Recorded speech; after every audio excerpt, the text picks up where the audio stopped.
Alright, I'm told I can post video directly to Patreon now, so we'll attempt that. Welcome to Trusty Ape Stupid Monkey Patreon project.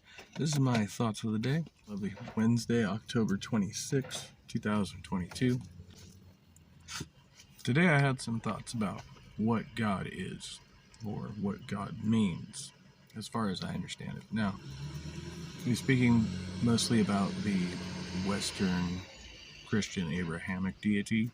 But I think there's a lot of generalizations to be said about what I think about God. Well, first, we'll talk about what God is not, and why I say what is God.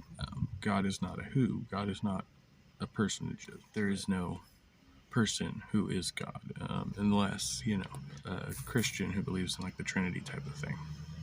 Then Jesus is God and all of that stuff. For the most part, we can ascribe personhood to God. God is like transcendent of personhood. So God is not a who, God is a what. Secondly, we can say that God is a belief, is a particular set or subset of belief, right? So you can believe in a particular God, you can believe in many or all gods, you can be, conditionally that God is something that must be believed or disbelieved, therefore it's not objective. In the purest sense, you can accept it as a fact, but it's not objectively factual. And even then, people might disagree on the identity of this deity, right? So our God is a subjective entity that transcends personhood, transcends being, and according to believers, creates all life. Okay, got that. But what else is God? What do we think God is? Well, for the believer, the person who believes in God, God can be a great many things. God is the bringer of life and the taker of lives. God can bring, according to many religious doctrines, salvation, eternal life, forgiveness for all of one's wrongdoings, right? These are all things that God is capable of doing. But what else is God? God is said to be a void. Anything that is empty, anything that is missing from our lives, anything that is wrong with our lives, we're told that this God is the fix-all for those things. So in many ways, it is us expressing a feeling of emptiness, a feeling of loneliness, a feeling of discontent. God is loneliness and discontent and void, right? And back to that word salvation and what people think it means to be saved, and how in this worldview we can be forgiven for, depending on your perception, almost any wrongdoing with a sufficient amount of faith, right? So God is the ability to escape being held accountable for your previous wrongdoings, because if you can be forgiven by God, you cease to take on accountability. God is also a way for humans to avoid accountability for human errors of the past.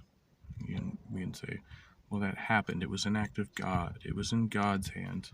Or things that happened in the Old Testament, well, they were just, that's the way it was back then, and God changed it, God made it right.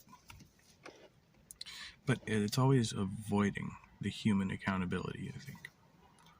So in this sense, God is a twofold character to me. We can look at God in this sense of being, to some degree, God is like this pinnacle of human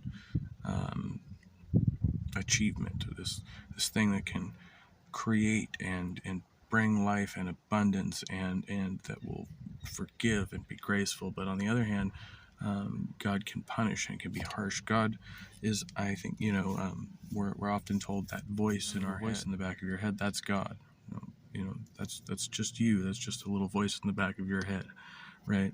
But if that little voice is God, then you are God. But God is really, like, in the other sense, a manifestation of our shortcomings. All of these things we have, these shames, these internal struggles and battles. God represents all those things, what we condemn as sin We talk about torture and hellfire, and it's all for things that everybody is bound to experience at one point or another, whether in the mental sense or in physical reality or some culmination of both. You're bound to experience sin, so you're already damned to sin. It's predestined in that sense. So why wouldn't we just say this is a manifestation of inherent shortcomings that human beings have? That's really what God is. And if anything, you know, to be charitable to the Christians, the whole idea of being Christ-like is really at least in the, as I said, in the most positive sense, an attempt to be the best possible human one can be, given what one knows and believes. So, that's my thoughts for today, and I hope this turns out well. I got a limited amount of space on my camera. It's a little test video. Thank you, Patreon supporters. Thank you to everybody who subscribed, and be well. Stay trusty. See you soon.